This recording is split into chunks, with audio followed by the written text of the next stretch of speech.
Fine. So when we are talking about filing of return, for return we need to understand GSTR 1, GSTR 3B, GSTR 4 and GSTR 10. These 4 are my most primary returns that I would be required to file. Now listen to me carefully before I am saying anything. I don't know whether you have compiled it in this way or not, but when it comes to filing of return, that is a GSTR 1, though it is a statement of outward supply, limits that you need to understand. So if any supplier would be required to file GSTR 1, अगर उसको GSTR 1 applicable है तो question आता है सबसे पहला कि क्या उसका प्रीवियस ईयर का टर्नओवर, ध्यान से सुनना, क्या उसका प्रीवियस ईयर का टर्नओवर 5 करोड़ से कम है कि ज्यादा है। अगर उसका पिछले साल का aggregate annual turnover of previous financial year 5 crore तक का है, then in that case he has option, two broad option. Either he can go for QRMP scheme. Let me prepare it now because it is not there.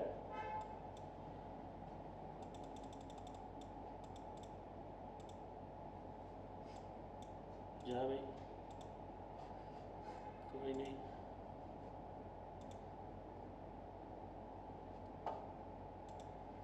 So try to understand when you are trying to understand about filing of returns. Filing of returns में सबसे पहले important चीज आपको ये देखना पड़ेगा. I am talking about GSTR 1 point of view. The first thing that you need to understand and observe would be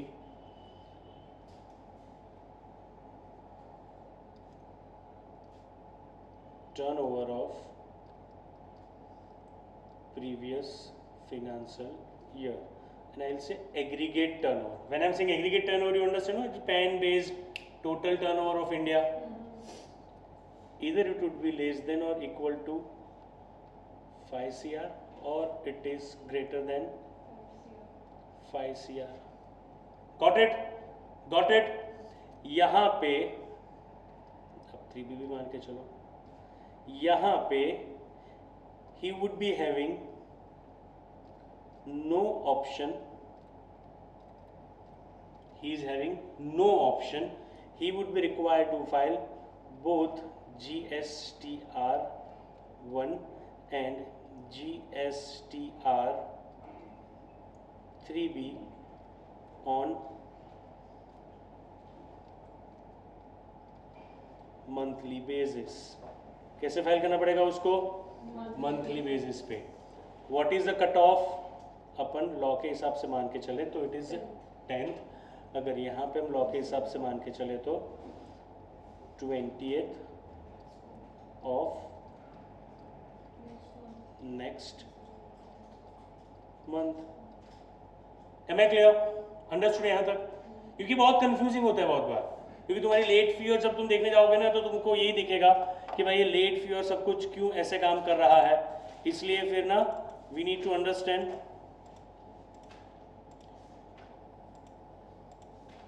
कि ये लेट फी और सब कुछ इस हिसाब से क्यों डिजाइन किया गया है. तो सबसे पहले तो तुम्हारा टर्नओवर प्रीवियस फाइनेंशियल ईयर, और you can say aggregate turnover previous financial year is more than 5 CR. तो तुम्हारे पास कोई ऑप्शन नहीं है, तुमको GSTR 1 भी मंथली फाइल करना पड़ेगा, 3B भी तुम्हें मंथली ही फाइल करना पड़ेगा. There is no option to that. But if my turn over of the previous financial year is less than और equal to 5 CR, then I need to see what I need to see कि क्या मैं QRMP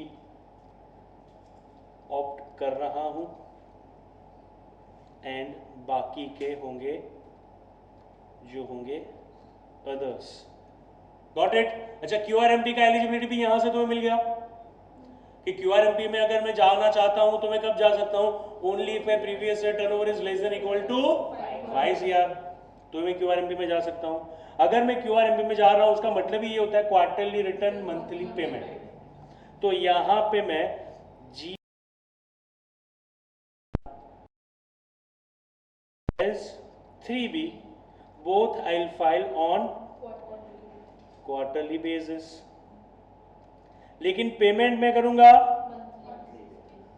payment to be done on monthly basis, PMT 06 चलन से। Am I clear everyone? क्योंकि पूरे return में सिर्फ यही है जो कि ना तुम्हारा अटेंशन चाहेगा, और वो है QRMP। और अगर मैं पूछ भी सकते हैं कुछ तो QRMP, अगर मुझे पूछना है मैं पूछूंगा। अदर्स को अगर वापिस से मुझे सेग्रीगेट करना है तो others will be further segregated into 2 parts. With in 5 crore है अपन, विद इन 5 करोड़, ये ध्यान देना। कौन से वाले? जिसका प्रीवियस फाइनेंशियल ईयर का aggregate turnover was up to 1.5 CR। Got it और नॉट? और जिसका प्रीवियस फाइनेंशियल ईयर का aggregate turnover is greater than 1.5 CR। Got it? I hope you understood. I don't know what is an issue with this camera. Repeat it.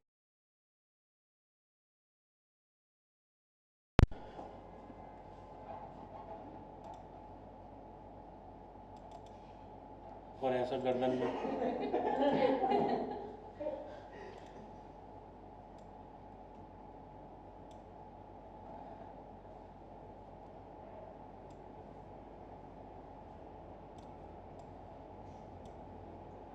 ये कैमरे में issue नहीं आएगा, तो विल कीप दिस, ठीक है?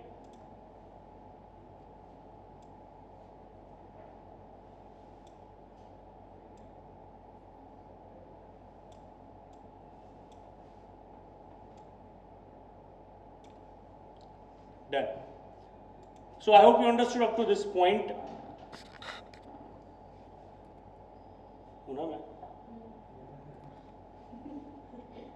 Got it? Hello?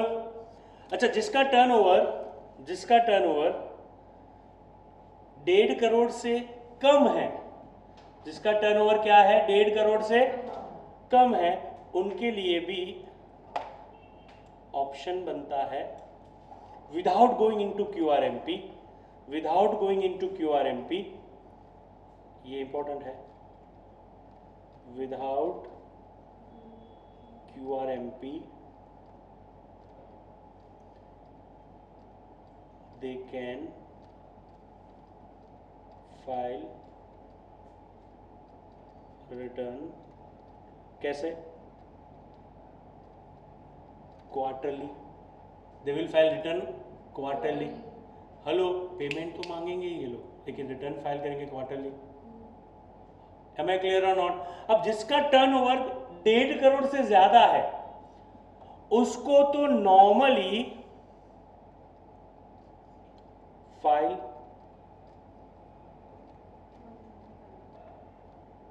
Monthly return, unless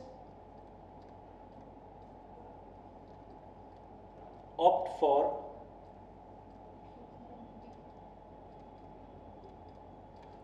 I hope you got it।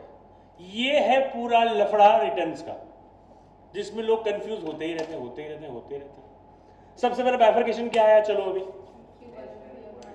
5 crore, क्योंकि मुझे एलिजिबिलिटी देखनी है, तो मेरा प्रीवियस फाइनेंशियल ईयर का टर्नओवर कितना था मुझे ये देखना है पहले।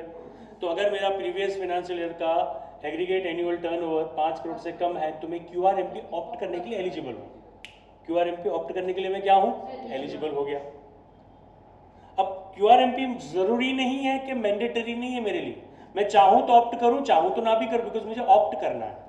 अगर मैं ऑप्ट नहीं कर रहा हूँ तो 5 करोड़ के अंदर वाले के अंदर there are only 2 options, 1.5 crore से कम, 1.5 करोड़ से ज्यादा। 1.5 करोड़ से ज्यादा अगर है तो सब मंथली करो भाई, 1.5 करोड़ से कम है तो वापस मेरे पास ऑप्शन है, ऑप्शन यहाँ पे भी ऑप्शन टू फाइल क्वार्टरली, वहां पे जो मंथली करना मैं कर सकता हूँ, सरकार कभी नहीं रोकेगी। पर इन दोनों केस में 1.5 करोड़ से ज्यादा हो कि 1.5 करोड़ से कम हो, इफ 5 करोड़ से कम है तब तक तो QRMP है ही मेरे को बचाने के लिए, जहां पे मुझे क्वार्टरली रिटर्न मंथली पेमेंट करना है। पेमेंट भी करूंगा वो चालान थ्रू पेमेंट करूंगा, 3B नहीं फाइल करूंगा मैं।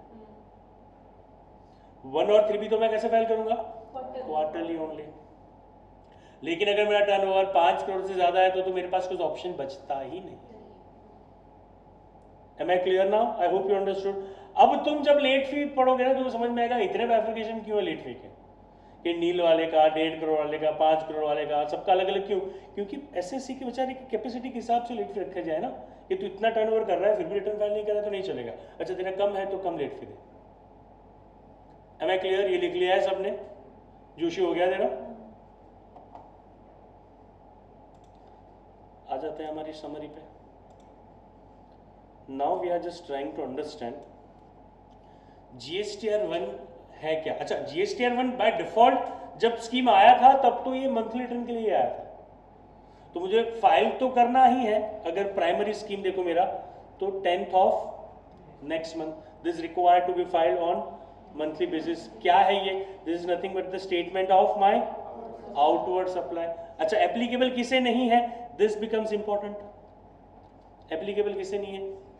सेक्शन 10 वाले बंदे को, नॉन रेजिडेंट टैक्सेबल पर्सन को, इनपुट सर्विस डिस्ट्रीब्यूटर को, जो बंदे ने रजिस्ट्रेशन कराया है अंडर सेक्शन 51, 52 TDS और TCS के लिए सिर्फ, या तो इलेक्ट्रॉनिक कॉमर्स ऑपरेटर को। ये सारे लोग वन फाइल नहीं करते हैं, उनके लिए अलग रिटर्न बनाया गया है भाई, वो लोग वो रिटर्न फाइल करेंगे। इनको छोड़ के तो अगर आपको कहीं MCQ में सब्जेक्टिव क्वेश्चन की जगह पे ऑब्जेक्टिव में कहीं पे कुछ पूछना है ना तो नॉट एप्लीकेबल वाले में भी पूछ सकते हैं कि GSTR1 किसे एप्लीकेबल नहीं होता है। 5 लाइन आइटम 5 मार्क्स, क्योंकि उनको पता है कि यही नहीं पढ़ा होगा।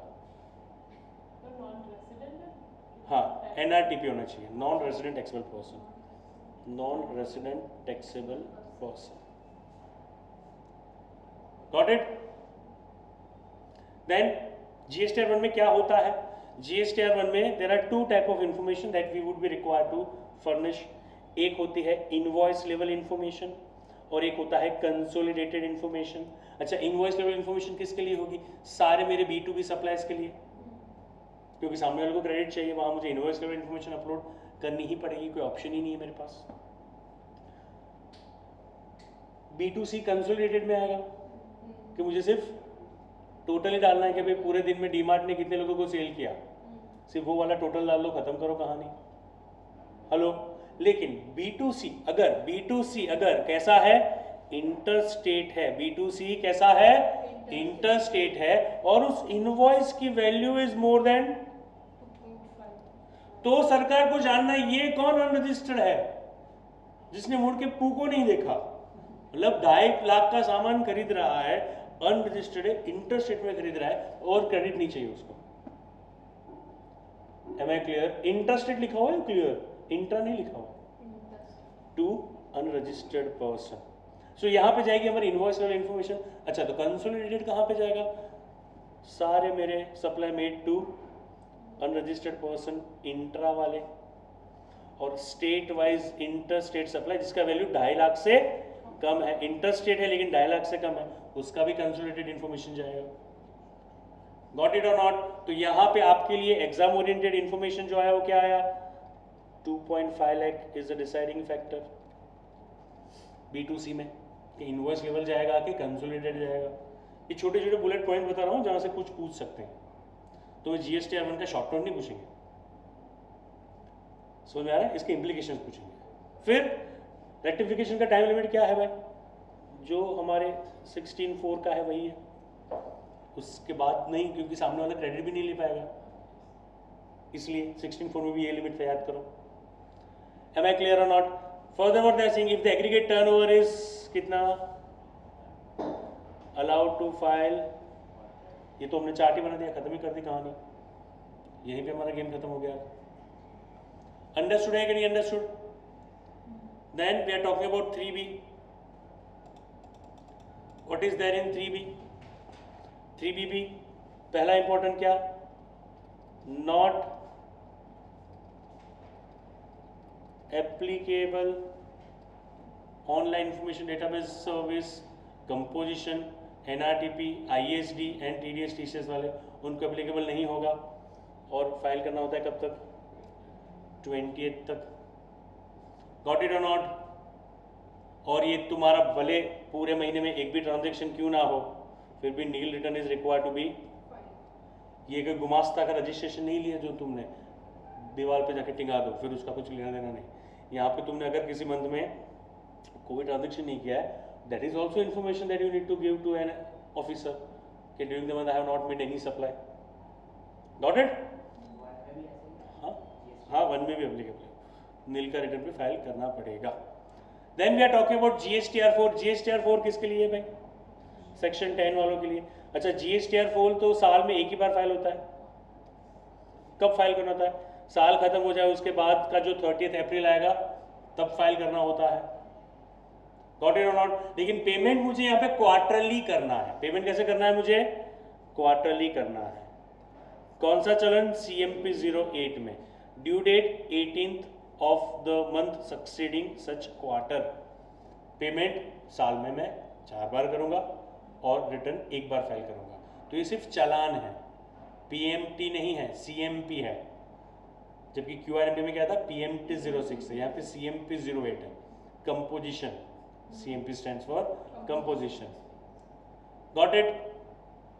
Then an important return comes which is known as our annual return. Annual return is required to be filed by which date? 31st December. आपको 31st दिसंबर तक फाइल करना पड़ता है। इसका फॉर्म कौन सा है? एनुअल रिटर्न बोला जाता है। लेकिन अगर आपका टर्नओवर, ये याद रखना, करंट ईयर के लिए एप्लीकेबल है, आपका टर्नओवर अगर 5 करोड़ से ज्यादा है तो आपको 9 के साथ साथ 9C भी फाइल करना होता है। What is 9C? 9C is a reconciliation statement. क्या बोलते हैं उसको? Reconciliation statement.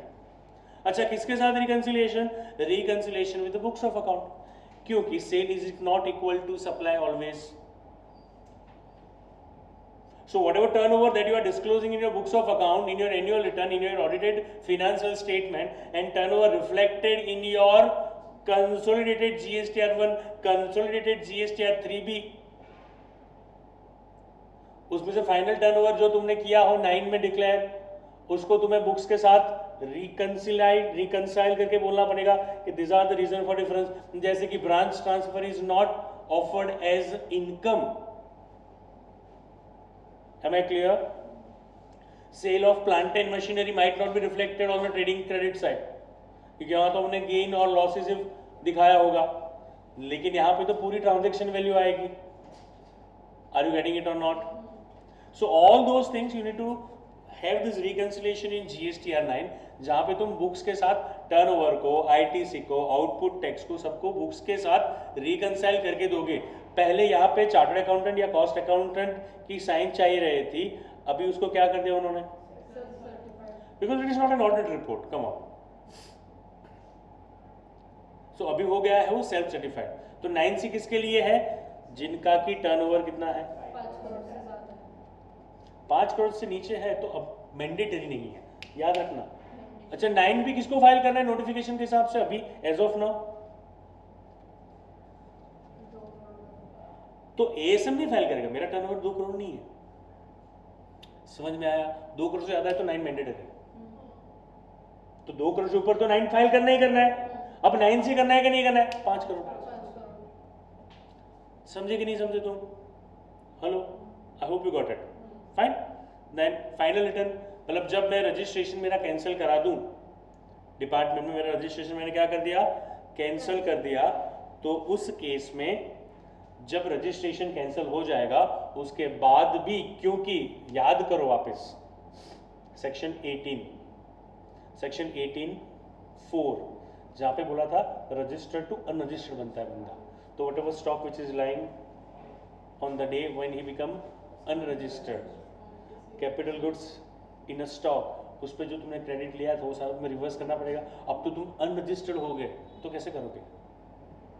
तो जब तक GSTR 10 फाइल नहीं करते हो तब तक तुम्हारा रजिस्ट्रेशन सस्पेंडेड है, कैंसिलेशन नहीं है। That two different thing. इसलिए आपका नंबर इनएक्टिव तो होगा सारे कंप्लायंसेस होने के बाद, मतलब एक बार तुम जब अप्लाई करोगे then it is suspended, now you can not operate it. अब तुम 1 फाइल नहीं कर सकते, लेकिन फिर भी तुम्हें क्या फाइल करना है, which is your final return. Got it? कितने टाइम के अंदर करना है? Within 3 months of cancellation और date of order of cancellation whichever is later. मतलब डेट ऑफ ऑर्डर कब होगा? जब ऑफिसर ने कैंसिल किया है। सुओ मोटो भी कैंसिल हो सकता है, आप अप्लाई भी कर सकते हो कैंसिलेशन के लिए, दोनों सिनारियो में। Am I clear? Fine.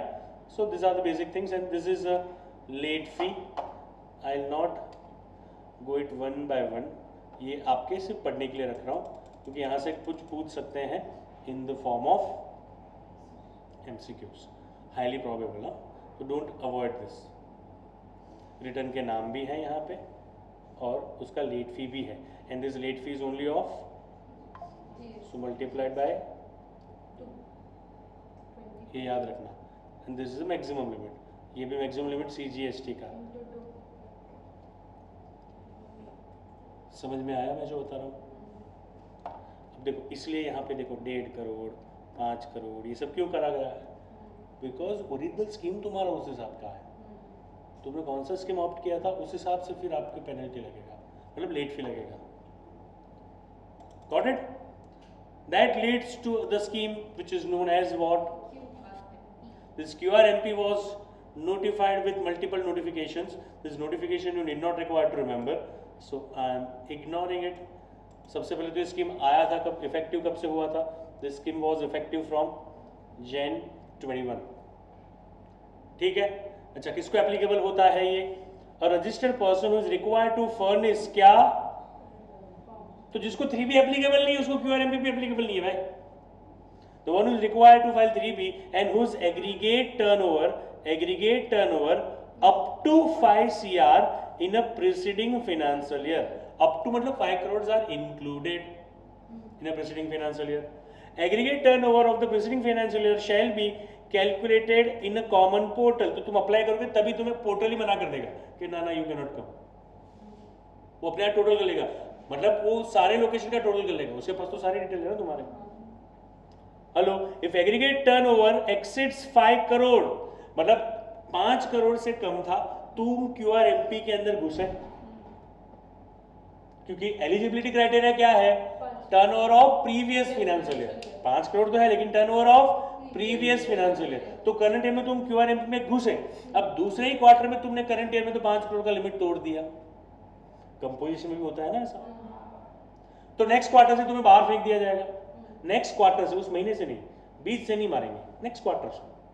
So if aggregate turnover exceeds 5 crore rupees during any quarter in a current financial year, so this is a previous financial year and this is they are talking about current financial year, तो क्या किया जाएगा? A registered person shall not be eligible for the scheme from next quarter. तो next quarter से तुम QRMP से बाहर। अब QRMP से बाहर होगा मतलब क्या?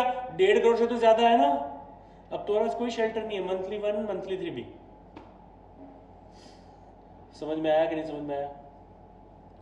देन थोड़ा ध्यान से इस पे ध्यान देना। QRMP पढ़ा था तुमने क्लास में, सर ने कराया था ना कि नहीं कराया? ठीक है। ऑप्शन टू ऑप्ट QRMP, कोई नहीं, अगर है नहीं भी किया तो कोई ऐसा रॉकेट साइंस नहीं है इसमें। ऐसा नहीं करवाया था लेकिन वो बहुत स्पीड में जा रहा था। अभी नहीं लग रहा है ना स्पीड? नहीं। Okay.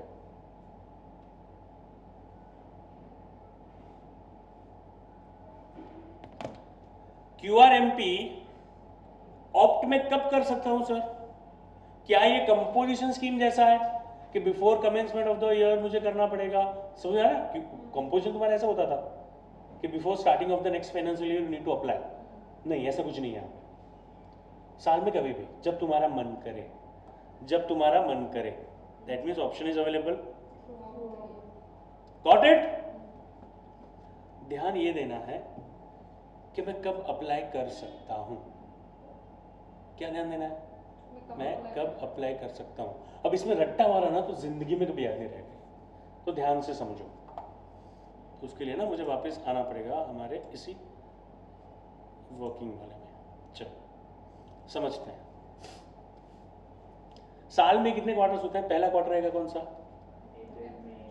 April to June, then July to September, October to December, and then Jan to, ठीक है?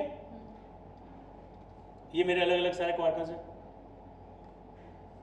Pick any quarters between July and October December. क्यों? इसलिए क्योंकि उसके आगे कुछ मिले मुझे।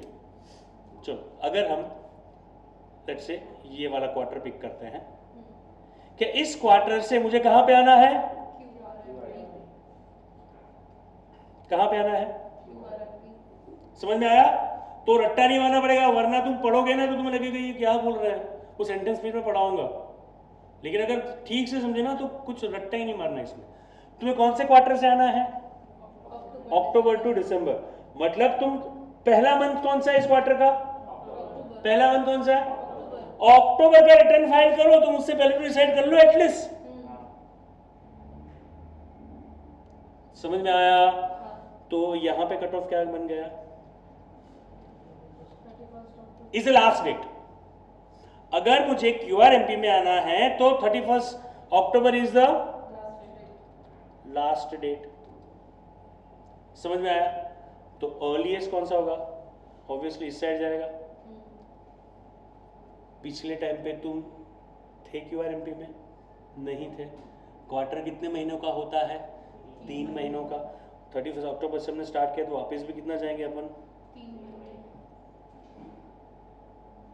तो जुलाई का रिटर्न तो तुम फाइल कर चुके हो क्योंकि तुम क्यूआरएमपी में नहीं थे, तो जुलाई में तुम अप्लाई नहीं करोगे। तो तुम्हारा स्टार्टिंग पॉइंट कौन सा होगा? 1 अगस्त। This is starting date. वापस भी अपन 3 महीने हैं, अगस्त, सितंबर, अक्टूबर, क्योंकि क्वार्टर भी 3 महीने का होता है ना भाई। समझ में आया? तो इट इज नॉट 1 अक्टूबर, क्योंकि 1 अक्टूबर को तुम्हें अक्टूबर का रिटर्न फाइल नहीं करना है।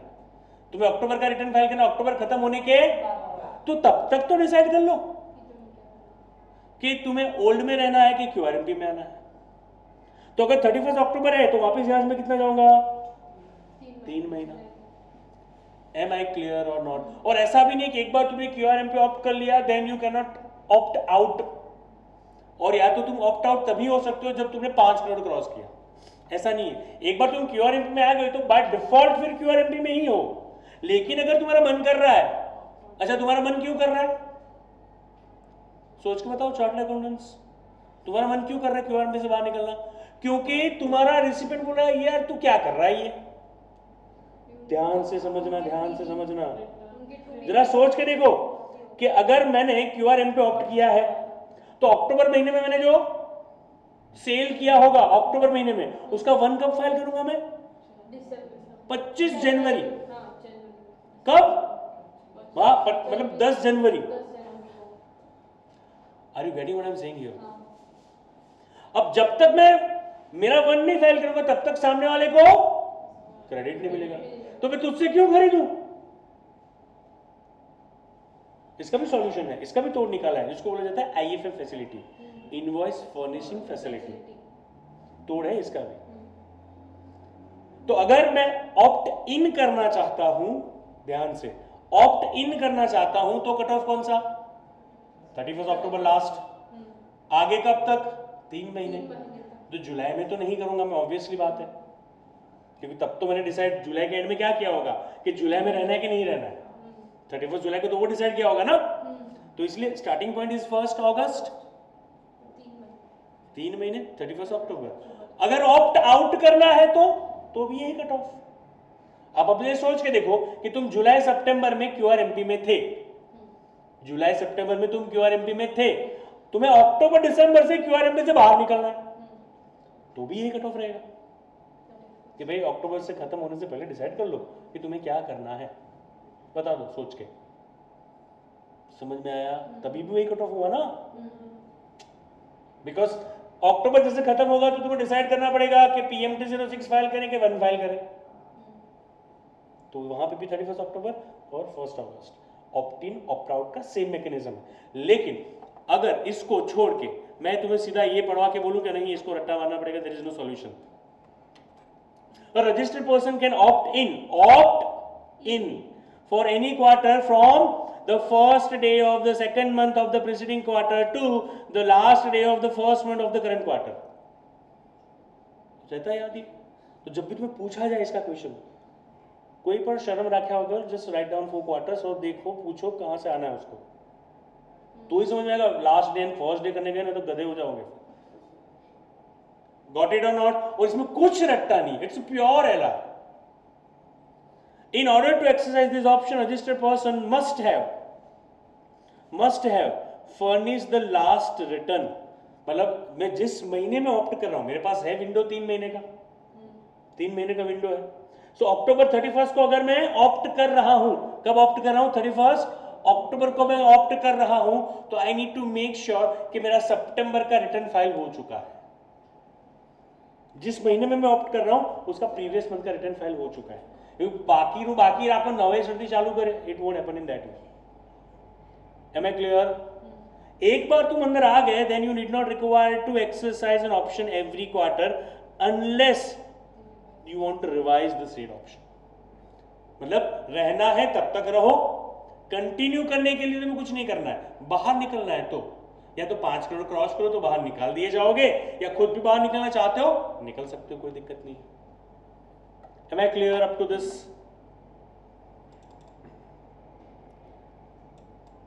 और यही मैंने डेट के साथ लिख के दिया हुआ है जो हमने वहां पे लिखा था ना. This is for those who want to join from July to सितंबर.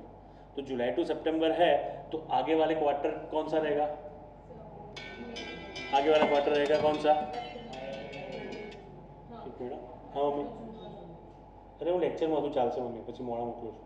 તમે ડબ્બો ભરી મૂકી રાખજો ને ખાલી. हेलो, ठीक है. तो स्टार्ट कहाँ से करेगा? अप्रैल के खत्म होने के बाद 1 मई और जुलाई है तो 31 गॉट इट. अच्छा चलो, उसने अप्लाई किया कब? 20 जुलाई को. तो क्या मेक श्योर करना पड़ेगा, कि जुलाई का आगे वाला महीना कौन सा? जून. तो जून का रिटर्न फाइल हो चुका है. जिस महीने में वो ऑप्ट कर रहा है उसका प्रीवियस वाला return file. Got it?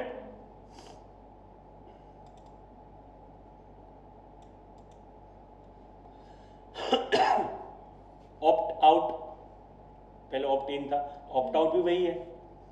First day of the second month of preceding quarter, the last day of the first month of the current quarter, वो हमने अंडरस्टैंड कर लिया है. अगर आप न्यूली रजिस्टर्ड पर्सन हो, आप क्या हो? Newly registered person. या आप कंपोजिशन से बाहर निकल के आ रहे हो,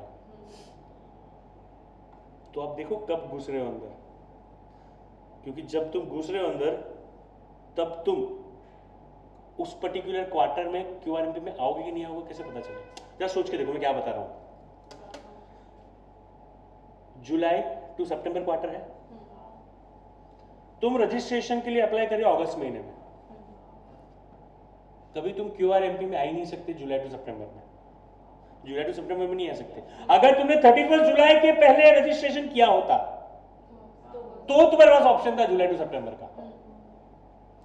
अगर तुमने अगस्त या तो सितंबर में रजिस्ट्रेशन किया है ना, तो एटलीस्ट उन 2 महीनों के लिए तो तुम्हें आउटसाइड क्यूआरएमपी ही रहना पड़ेगा. तो बी वेरी केयरफुल कि तुम कंपोजिशन से बाहर कब आ रहे हो, और न्यू रजिस्टर्ड पर्सन हो तो तुम कौन सी स्कीम में जाओगे. बाय डिफॉल्ट नहीं जाओगे. तो cut off is very crucial here. Got it और नॉट? और जैसे तुमने 5 करोड़ क्रॉस किया, whose aggregate turnover crosses 5 crore during a quarter in a current year shall opt out on कैसा आ गया फिर मंथली बेसिस, क्योंकि अब तो तुम क्वार्टरली हो ही नहीं ना. क्वार्टरली तो 1.5 करोड़ तक ही था, ये तो हमने एक्सटेंड करके तुम्हें 5 करोड़ दिया था. And option to aware QRMP, this is again very important. QRMP का ऑप्शन कैसा है? कंपोजिशन ऐसा नहीं था इसलिए मैंने लिखा है. कंपोजिशन में तो क्या था? इधर एवरीवन इज गोइंग और नो वन इज गोइंग, जबकि QRMP is GST and vice. तो गुजरात में 4 लोकेशन है ना, तो 3 में क्यूआरएमपी, 1 में नॉर्मल, 2 में क्यूआरएमपी, 2 में normal. I am allowed to do. समझ में आया everyone? That is how it is GST invoice. हाँ, एलिजिबिलिटी के लिए तो एग्रीगेट टर्नओवर बेटा। A registered person opting for scheme would be required to furnish details of outward supply in GSTR1 कैसे quarterly basis. अच्छा, रिटर्न सिर्फ GSTR1 quarterly हो रहा है, लेकिन तुम्हारे पास ये IFF फैसिलिटी होगी, क्योंकि अगर तुम्हारे रिसिपेंट को क्रेडिट चाहिए तो वो वेट नहीं करेगा तुम्हारे GSTR1 फाइल करने का।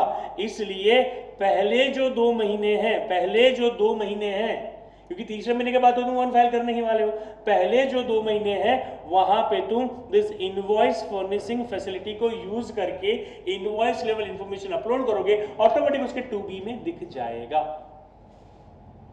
ऑटोमेटिक उसके 2B में दिख जाएगा, कोई टेंशन नहीं है फिर। I hope I am clear on this. अच्छा, जितने इनवॉइस तुमने IFF में अपलोड किए हैं ना, उसको वापस वन में अपलोड मत करना, वरना डुप्लीकेशन हो जाएगा। याद आ रहा है, समझ में आ रहा है? और IFF फैसिलिटी भी मैक्सिमम कितना है? 50 लाख रुपीस मंथली, उससे ज्यादा का आप IFF फैसिलिटी यूज नहीं कर सकते। और ये भी कट ऑफ चलेगा भाई। IFF अगर फॉर एग्जांपल तुमने जुलाई महीने में IFF यूज करना चाहते हो, तो जुलाई महीने का IFF ऑप्शन अवेलेबल रहेगा आपका 13th ऑफ अगस्त 13, कहां तक? सिर्फ 13th ऑफ सक्सेडिंग मंथ। तो जुलाई का IFF कब खुला होगा? नहीं, 1 जुलाई से 13 अगस्त। तुम हर रोज करना चाहो करो, ये थोड़ा कोई रिटर्न है। It is invoice furnishing facility, is similar to e-way bill, similar to e-invoicing. जब चाहो तो 1 जुलाई से लेके 13 अगस्त। लेकिन 13 अगस्त के बाद जुलाई का नहीं तुम बना सकते। तो अगस्त में अगस्त का, और अगस्त का कट ऑफ रहेगा 13 सितंबर। सितंबर में IFF होगा ही नहीं, क्योंकि सितंबर में तो फिर 1 आएगा। क्लैरिटी चाहिए, कोई रट्टेबाजी नहीं। अगस्त का फाइल कर रहे हैं तो उसके लिए 1 अगस्त से 13 सितंबर जब चाहो तुम कर सकते हो ना, इसलिए after 13th of the month facility of IFF for previous month would not be available. Continuous upload, देखा, continuous upload of invoice would be also available provided the registered person wherein he can serve invoices from the first day of the month till 13th of succeeding। अब 1 में डालो, 1 है ना तुम्हारे पास। तुमको आधे IFF मतलब जे लो पीओ वाला अपना कस्टमर हो एनु IFF यूज कर ले, और IFF तुम B2B के लिए यूज करोगे, नॉट फॉर B2C। वो कर सकते हो, लेकिन डुप्लीकेशन नहीं, उतना ध्यान देना कि जितने तुमने IFF में डाले ना, उसको वापस से 1 में नहीं डाल सकते तुम। वो ऑटोमेटिक सामने वाले को मिल भी गया, 2B में दिख भी गया। Invoice furnishing facility has been provided so that it can reflect into this 2A and 2B what we understood। Understood है ना यहाँ तक क्लैरिटी के साथ? अच्छा, मंथली पेमेंट, क्वार्टर रिटर्न, लेकिन पेमेंट कैसा है?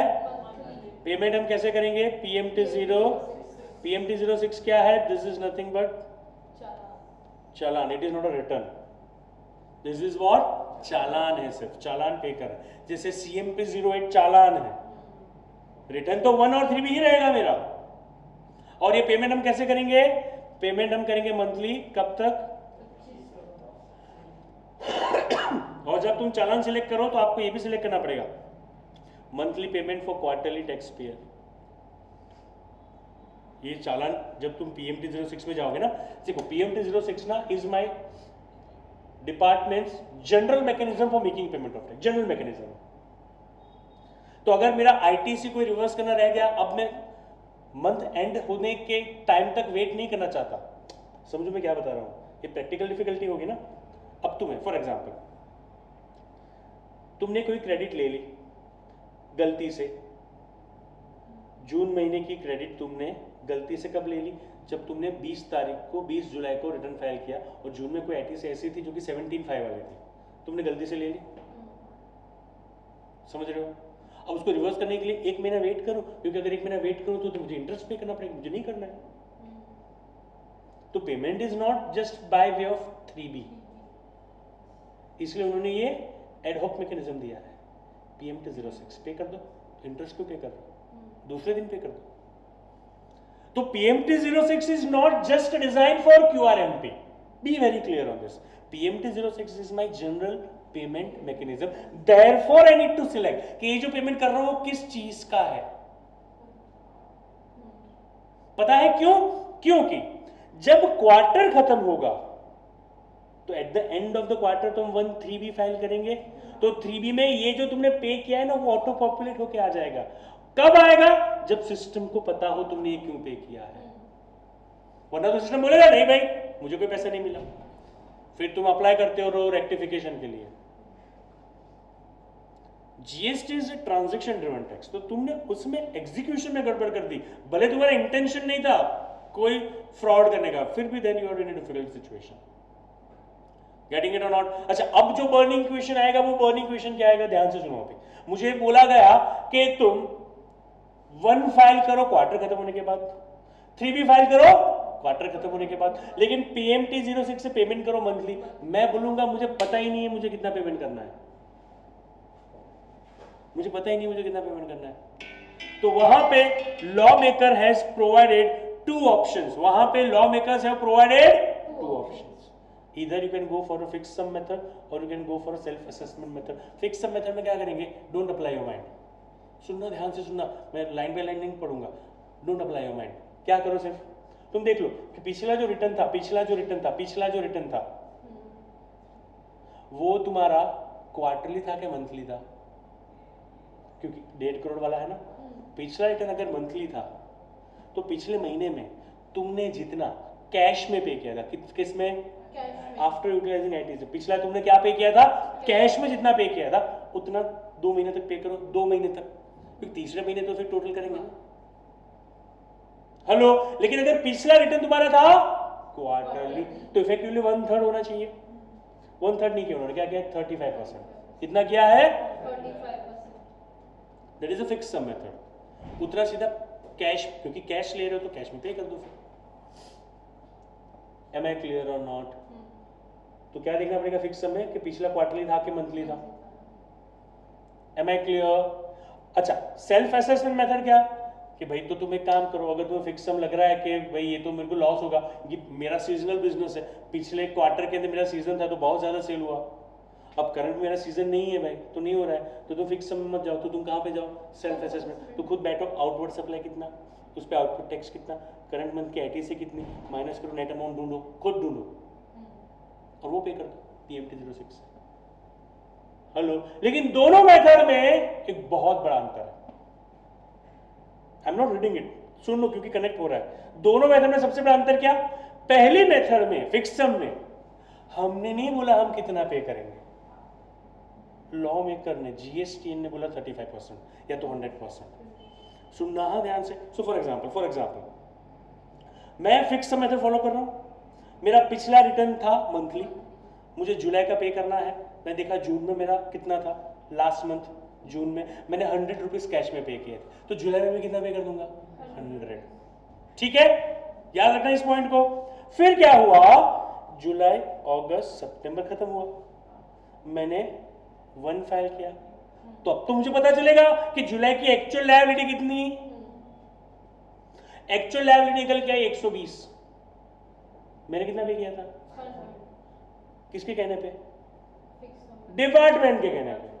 तो ऊपर के 20 पे कोई इंटरेस्ट नहीं, समझे तुम? जबकि सेल्फ असेसमेंट में कॉट डेट डाया बना अपन खुद, तो तुमने सेल्फ असेस करके बोला कि मेरी लायबिलिटी 100 आ रही है, फिर एक्चुअल निकल के आई 120, तो 20 पे इंटरेस्ट लगेगा। समझ में आ रहा है? This is minor level difference. दिमाग खुल जाना चाहिए भाई, सिस्टम बनाने वाला कोई भगवान नहीं है, इंसान ही है, एंड दिस वेरी लॉजिकल। अच्छा, और एक इंटरेस्ट कब आ सकता है? जब PMT 06 तुमने 25 तक फाइल नहीं किया, तो 26 से इंटरेस्ट लगेगा, लेट फी भी लगेगी उसमें, दो it is not a return. समझ में आ रहा है? वापस क्वार्टर खत्म होने पे 1/3B का तो इंटरेस्ट है ही, पेनल्टी लेट फी हो ही। Am I clear? तो यहाँ पे पूरा तुम्हारा QRMP भी comes to an end. Fix sum क्या होता है?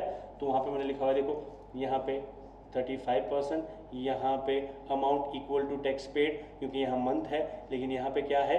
क्वार्टर है। कैसे पे करोगे? PMT 06 से, अगर फिक्स सम में जा रहे हो। और उसका एग्जाम्पल भी दिया है कि अगर पहला मेरा होता क्या, दिस इज अबाउट क्वार्टर 100 था तो 35% कितना 35 एप्लीकेबल इवन टू सेसेस, हाँ बी केयरफुल। लेकिन अगर पूछला मेरा मंथली रिटर्न था तो मंथली 50 था, तो यहाँ पे भी 50 ये क्या देखना है, cash payment. Not total of output tax liability, पिछले क्वार्टर मंथ में कैश में कितना पे किया था, ठीक है। टोटल पेड इन क्या लिखा हुआ है, कैश। Got it. इसके बाद अगर हम आगे बढ़े तो आएगा क्या, सेल्फ असेसमेंट। तो यहाँ पे तो क्या करेंगे, tax liability of inward and outward supply, input tax credit, सब मिला के देख लो कितना पेमेंट आ रहा है और PMT 06 से पे करो। गॉट इट और नॉट, क्योंकि तुम्हारी 2B में क्रेडिट तो दिख ही रही होगी एवरी मंथ, उसको कंसिडर करो, सेट ऑफ करो और पे करो।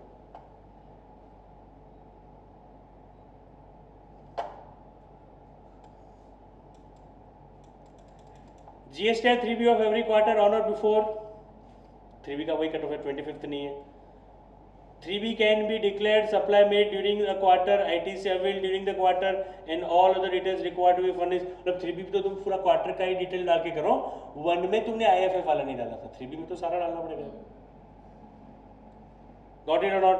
जितना पैसा amount deposited by registered person in first 2 month, कैसे, PMT 06 shall be debited solely for the purpose of offsetting liability of that 3B।